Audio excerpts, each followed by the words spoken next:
you clowns out there. This is Stephen Chiodo, and you're listening to the Movie Raid Show. It's time for the Movie Raid, and tonight's victim is special effects as well as producer. Has done many other films such as Killer Klowns from Outer Space, Critters, and so forth and so forth. Stephen Chiodo, hello! Hey, Mike, how are you? Hey, thank you very much. Nice to be here, Mike, on the Movie Raid Show. What's going on? Let's see, well, business as usual. The ups and downs of Hollywood always keeps me alive and searching for new and interesting things to do. How about you? I'm doing just fine, just freezing my butt off. Being in the profession of what you're in for so long, methods has been like reshaped and oftentimes cheapened up as well. How would you keep quality in and still keep a budget doing it? Well, it's interesting as we get greater and greater tools to make filmmaking quicker and more efficient, both in shooting and post-production. It seems like the people who are backing the films are reducing the budgets more and more. They're getting lower and lower instead of higher and higher, at least in the independent realm that I work in. So we're always kind of sharpening our pencils, trying to keep the quality up, even though the budgets are getting lower and lower. In other words, they're asking us to do a lot more for a lot less. At least that's my experience. Yeah, and when it comes to sequels, they usually do that. They go lower than higher, and for some reason, I don't know why with independent, they should just give you a shot on the lower budget films, at least put out a little bit more so you can get more quality out of it. Yeah, it's interesting. I mean, usually you do a film, and it'll be successful to a certain degree, and then you want to do a sequel or a follow-up, and you think, oh, now we'll get the 10% bump. We'll get a little bit more on this one. But it doesn't work that way. It seems like they'll always kind of, well, let's see if we can save money. Let's see if we can do it cheaper. And the budgets consequently get less and less as you go further down the line into sequels and things. Yeah, but that's the nature of the business. And if you want to be a player in the business, you just got to kind of see it for what it is. It's a creative art form for the filmmakers, but it's also show business, and business with a capital B. There's a lot of things you have to pay attention to in order to get your work out there. You also think ego could also be a big problem as well in this profession? I mean, granted, you get some great works and stuff, but then you're asking more money, you're asking either more credit or so forth and so forth. Well, I guess there is a lot of ego out here. I mean, you're competing with some of the best, but he does kind of come to Los Angeles, so you're getting the best of the best here. But I don't know. I think a lot of it is creative vision. It might be perceived from the outside as ego. You know, when you have an idea, you want to create a film. It's your baby. You want to do your best work. And out of the gate, it's almost a compromise. You pitch an idea, you get people interested in what you want to do, they're excited about it, they'll get money for you to help create it. And at that point, it's sort of like, all right, you want to do bigger, you want to do better, you want to get all of this stuff out there because you're passionate about this idea, but then you're kind of hit with the restrictions of the investment, the finances. And you have to say, okay, well, I can't do this, so let me try this. And you start to, in some ways, diminish some aspects of your vision while you're trying to maintain, the full impact of what you're trying to do. So I don't know if it's so much ego as much as just passion to do the best work you possibly can. And some people do go to the business route to where they can negotiate, and the company is willing to hear you out, but that can also sever things like production can be halted until whichever demands are met, which either the company or yourself, and chances are maybe this film won't even see light of day for the next 9 years because of these demands. Oh yeah, well that's the balance. I mean, it's a rare breed that you get a creative person that has that business side of the brain where they can do both business and creative. That's a rare bird. I have seen them. There are really talented people out there that kind of balance those two brains. But for the most part, I see a lot of creative directors working with producers, and it's a team. You look at what I would say, Ron Howard and Brian Grazer. You look at those two guys. It's a really good blend there. Ron Howard is, consummate director. He's a great director, great creative. And I think he's got Brian out there kind of doing the business, and they kind of work as a team. You had Ray Harryhausen and Charles Schneer making all those great films, those special effects movies back in the 60s and 70s. That was yin and yang. Ray was the creative, and Charles Schneer was the business. So if you're smart enough or lucky enough to get that team, both business and creative together, then I think it works out best. Actually here at Chiodo Brothers, we have a little bit of that. We have my brother Edward is more like the business producing component, and my brother Charlie and I, we lead the creative, and there's the team, that formula right there. But there's so many obstacles. I mean, it's a balancing act. You might have an idea, you pitch an idea that these financial people are interested in, and then they start doing the numbers. They start saying, okay, what genre is this? How much money can we make? Then they determine the budget. So it's all business at that point. How much money can they make on their investment? And you're given, okay, it's a great idea. You could do it for $100 million, but can you do it for $10 million? And you say, okay, do I want to jump on board this train and, create my vision at a much, much lower budget than I had anticipated? But that's a challenge we always are facing, no matter what we do, whether it's contract work for special effects or whether it's our own projects, both television and motion pictures.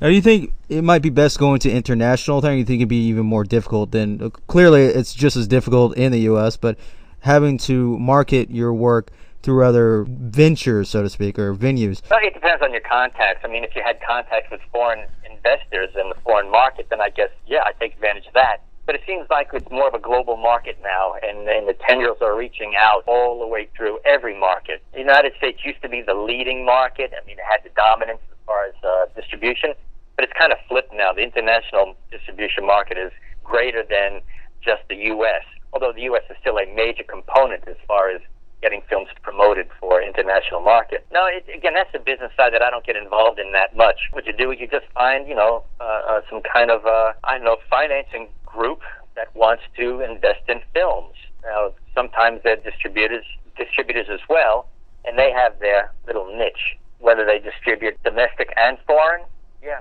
I don't know. It's a smaller market. Now you've got, theatrical is what it is now. It's really changed from what it used to be in the last couple of decades. Now it's streaming, now it's cable and Netflix and Amazon. So it's a whole new world as far as the distribution world. And we're exploring that as well, making new partnerships with that whole distribution world. Having to stream it through other marketings like video-wise and getting that out rather than just the old-fashioned way, just trying to get it on, trying to get to other stores just to get it on disc. No, absolutely. In fact, I think that's what's great about it now. I mean, it democratizes the filmmaking process. You don't have to go to, let's say, the networks. You don't have to go to the major studios. What you can do now is you can make a film on your own, whether it's a short, whether it's a feature length, and you could just post it. You can get it online. You could do Vimeo. You can get your film seen by an audience and then build upon that. It used to be festivals were the way to get your short films shown, but now you've got the whole internet streaming world where you have access to this distribution that doesn't cost you money, and you are able to get an audience and then build an audience on that might lead to some bigger financing in the future.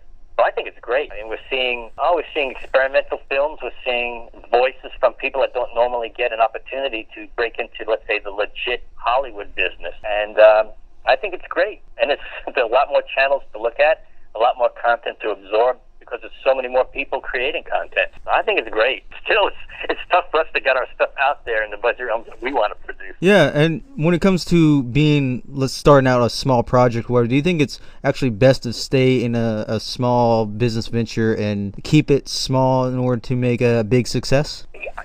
Me personally, I think that's a good model to follow. I see a lot of people taking a lot of time and effort to make a feature film on a shoestring budget. They'll have a couple of $100,000 and they want to make a feature to kind of showcase their talent and maybe make a return. In my experience, and what I've seen from some of my friends who've done that, you don't make a lot of money. So the effort you put into making a low-budget feature doesn't really pay off. What it does do, I think, inadvertently, it reduces the quality of what you could make. I mean, when you're spreading and trying to do 90 minutes of content for $100,000, you have to make a lot of compromises. Are you able to produce the kind of film that's going to showcase your talent to the best degree? Or my advice would be, do a short. Take $100,000 and do a short. And with a smaller venue, a smaller production that you can really fine-tune your directing, your writing, or whatever you want to highlight, you're able to do the best that you can on that limited budget instead of spreading it so thin that you produce really, what is essentially a low-budget film that looks like shit. I don't know. There's no rules or anything, but my sense would be do your best work all the time, and trying to do a feature length on low budget might not be the best avenue for you. It might be better to do the highest quality you can in the short version and let that showcase your talent the best way you can. That's just my opinion. Yeah, and there are mega companies that are actually just buying up networks or buying up sub areas that control other areas in terms of the film industry. Where do you think the effects will take place when these big companies are just taking up existing companies? Well, I think right now it's a race to become the dominant streaming company. You got Google, Amazon, background, trying to be the new streaming distributor. We used to have in latter days, we had the big motion picture companies, Universal, Fox, Paramount, and they were like the big distribution companies for motion pictures. That model has changed, and these new companies are vying for creating those kind of moguls, those big studios in the new streaming venue. And I think Netflix is going full steam ahead with that. They're spending so much money on content and talent to make sure that they get the eyeballs, they get the subscriptions, so that they become the dominant distributor in this new, I guess, call it streaming distribution world. And that's good. It's good that they're investing in it, but unfortunately I think they're just looking at a lot of the Hollywood models to go for. They're looking at the Hollywood writers, the Hollywood big successful directors, and they're paying them money to do things and not really opening it up to, let's say, some newcomers who would really benefit from this new distribution world. Yeah, and when it comes to the special effects, other new groups or groups that have been around for, let's say, 2 years or so, but do you think affect them as well, just separate them from themselves on their own work? That's out of my realm. I mean, I do get involved with the distribution just when we're starting to sell a project, but it's just a limited knowledge. I'm not really a guy that knows much about that. I'm one of the creative guys who just creates content, and hopefully could get somebody to be excited enough to give us money to produce what we want to do. For example, the project that we do, we've learned that the window nowadays for theatrical distribution is very, very short.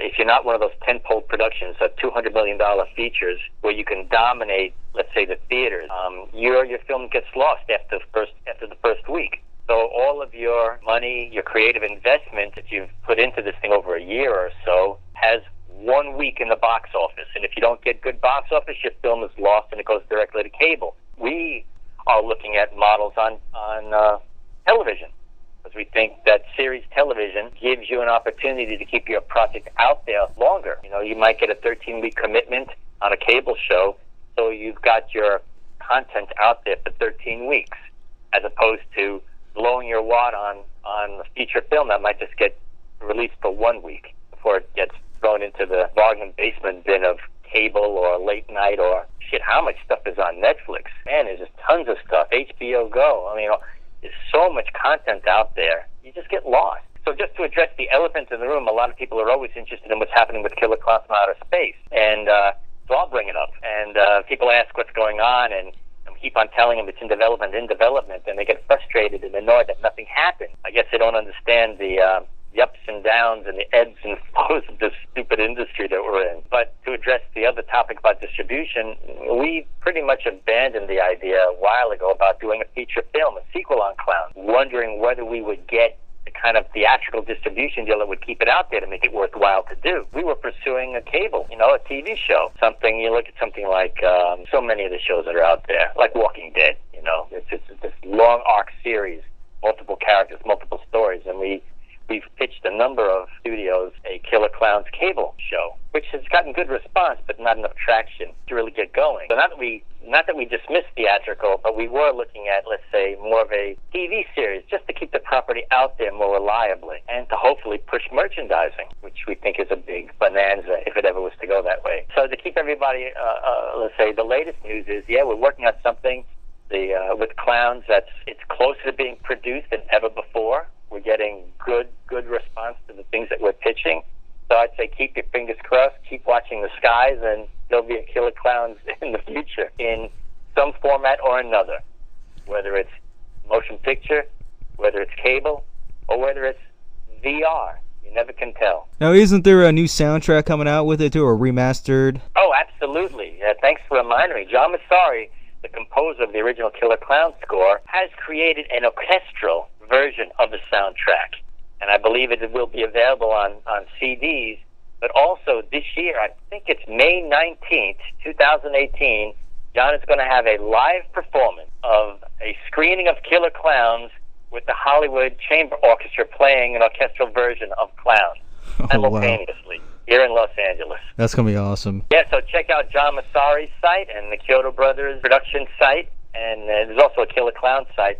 just keep on checking if you're interested, and you'll see updates on that event and other things that are coming up. But haven't you ever thought of going like with the comic book as well, just as a side thing, kind of like a teaser as well, leading up to the film? Well, that's just it. We were looking as we had a concept, a really great concept, long arc series for Killer Klowns, and it's sort of like a trilogy in 4 parts. I keep on mentioning that, the original being the first part, and then a trilogy with following the stories of the individual characters as they kind of existed after that initial invasion.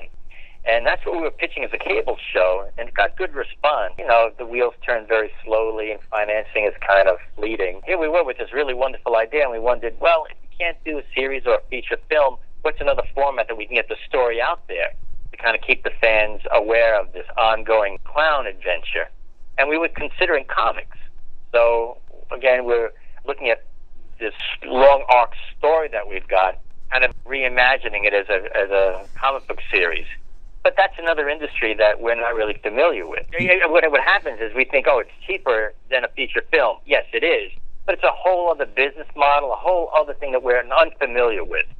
So as much as we'd like to do it, it really is something that we have to become more educated about and find the pitfalls. Because it is as challenging to get something produced as a comic as it is challenging to get a feature film or a TV series. Different budget realms, but it's still equally as challenging. You know, when you make your first film, which Killer Klowns was, the deal is we get paid a fee, we get this, we get that, but we do not own it. The people that financed it, they own and control the property.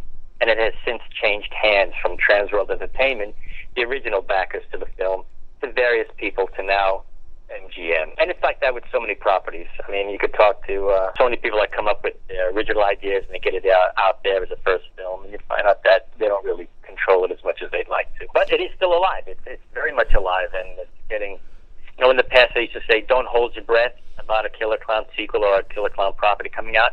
Now I would advise the fans, yes, you can hold your breath because something is coming down the pike. Yeah, I mean, this is one of the films that even you guys had problems with just making the first film itself due to the studio and stuff. Like, example, you were talking about the ending and then of how the ending should be, and also I disagree with the ending with a little bit with the ending of the Killer Klowns. I mean, like, they should have died! Well, I'll tell you, it's an interesting point, Mike, and this is what gets into the collaborative part of filmmaking. Our original vision was to make Killer Klowns, although it has a very kind of a silly name, silly title, we took it very seriously. We wanted the drama and the scares to be real, and have that juxtaposed against the comedy.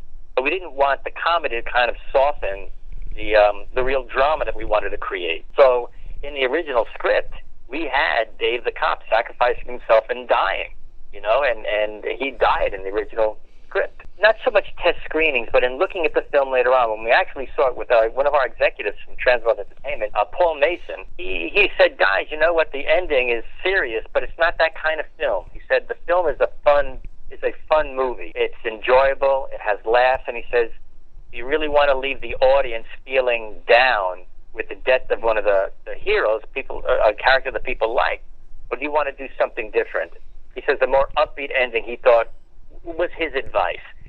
And it gets into, yeah, we had a vision of what we wanted, but when we looked at the film at the end, he was right. It was more of a lighter film. It had some scares, but overall it's a sci-fi comedy. And as a comedy, leaving it on that downbeat didn't seem to be appropriate. So he said, come up with something. And the brothers put our heads together and we came up with that ending. It's just as silly and stupid. Well, it was the Terenzi brothers who were really the stupidity line throughout the whole film. So the fact that they did something, they came back and allowed Dave to come back. So in hindsight, I think it was a great ending. I think it was a really great note given by Paul Mason, one of our executives, who you know, directed us to what the film actually was rather than what we hoped it would be. So yeah, it's as stupid as shit, just like the rest of the movie. But I think it makes people laugh at the end, and it makes it, I don't know, it makes it a pleasant experience. So yeah, being creative, you know, creative passion being what it is, you have to look at what you've got. And I think it was a good decision. I kind of like it. I'm sorry that you you feel otherwise. They hid in the clown car the whole time. Okay. Well, you know what? If you believe in clown aliens from outer space, you can believe the Terenzi brothers hid in the freezer. Well, look at Indiana Jones, man. He survived a freaking nuke in a refrigerator box. So yes, I can forgive that, sir. Well, that's just it. If somebody with the kind of body of work that Steven Spielberg has to do to do that refrigerator gag in what was it? I forget the film. What was the film? You're talking about the Crystal Skull? Yeah, the Crystal Skull. That's it. Thank you. I mean, but it's the right amount of stupidity for the right film. I mean, it was that kind of movie. It was a popcorn movie of fun, a big budget B movie that was just supposed to be fun. But people are talking about it, just like what we just talked about the Killer Klowns ending. I can easily forgive it, and I still love the film. I watch it thousands of times. I never get tired of it. So if you can forgive that, you can forgive Indiana Jones surviving in a freaking refrigerator box. Yeah, because if you start asking those kind of logic questions for a film like Killer Klowns, you're really missing the point. You're watching the wrong movie. Best to watch. Look at The Post, Spielberg's newest film, The Post, if you want to ask questions about reality. Yeah. But just enjoy it. It's 2 years to come. But is there any projects that you are currently working on, or anything you would like to plug in, or anything that we can expect? No, actually, we're always working on things. We do contract work. We do a lot of really interesting movie work, but then we also have our own projects. So I wrote a book with a friend of mine, Jim Strain, called Alien Xmas. It's a holiday book about aliens that land at the North Pole, and Santa and the elves are the first line of defense against an alien invasion. And we have that kind of in position as a holiday special. Hopefully it'll be coming out soon. We're in final negotiations in business affairs to get that thing kind of green lit for 2018. I mean, that's the trajectory we're on. Whether it happens or not is really the movie gods. See if they'll let it happen. That would be interesting. And we do contract work, and there's also Killer Klowns. It's something that's on the front burner that we hope to make some progress on this year. But there's a lot of development. We have some TV show ideas that we're out there pitching, and hopefully we'll be able to tap into the new financing with this Netflix or Amazon or Google or Apple, and get some of our personal projects out there. It's encouraging. I'm encouraged that I think there's a better opportunity for us to get things out there. That is special effects artist Stephen Chiodo. Thank you. Hey, it was great talking to you, and good luck on your the Movie Rage show. And keep on going. Educate everybody about the pitfalls of the motion picture industry. It's great when you get a chance to do your stuff, and it's a bitch when you don't.